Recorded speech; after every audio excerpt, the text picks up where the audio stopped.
5 7 એવા 1 નહીં 2 નહીં 3 નહીં 32 એટલે 32 રજવાડા થી અંગ્રેજી હુકુમત હારે એ ખાતમુહૂર્તમાં આવેલા અને 32 રજવાડા જે હતા રવિભાઈ એમાંથી 7 રજવાડા કાઠી દરબારોના થાણા દેવળી અમરનગર વડિયા જેતપુર જહદણ ચુડા આ બધા જે છે 7 રજવાડા એ કાઠી દરબારોના બધા મુઠ્ઠી ભરી ભરી ભરી અને રજવાડાની જે કઈ પરંપરા મુજબ જે કઈ શિલા યાન હતો એમાં બધા ખોબો ધૂળ મૂકે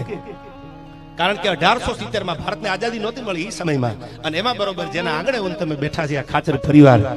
બાબલુભાઈ આ દાતારી તો અંદરથી આવે અને તેથી રસ્તન દરબાર આલા ખાચરા પ્રસંગ આપણે બહુ સાંભળ્યો છે આ વાત એટલા માટે ટાંકું છું કે દાતારી તો આમના લોહીમાં છે એના કઈ ટ્યુશન ન બંધાવાના હોય ખોબો ભરી ભરીને બધા મુહૂર્ત કરવા ધૂળ મૂકે રસ્તન દરબાર સાહેબ આલા ખાચરનો વારો આવ્યો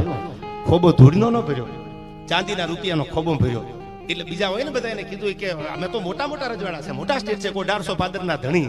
આ તો 84 ગામનું સ્ટેટ હતું એટલે આમ જોવા જાવ તો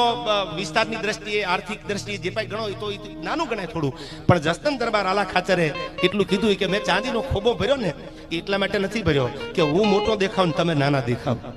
મારી કોઈ અંદરની ઈરાદો મારો કોઈ એવી વાત છે જ નહીં પણ ચાંદીનો ખોબો એટલા માટે મેં ભર્યો છે કે હું ચાંદી જો આરકેસી ના રાજકુમાર કોલેજના પાયામાં મૂકું તો આમાં ભણવા વાળો કોકની ખોનાના ચાંદીના દાન કરવામાં પાછી પાણી ન કરે એવો મરદ થાય આમાંથી સંસ્કાર લઈ જાય એટલા માટે હું ભરું આ પહેલી વાત બીજી વાત દુકાળ ની કરતો આપને દુકાળ પડ્યો એટલે માણા મુંજાણા જાવું ક્યાં આવે બધા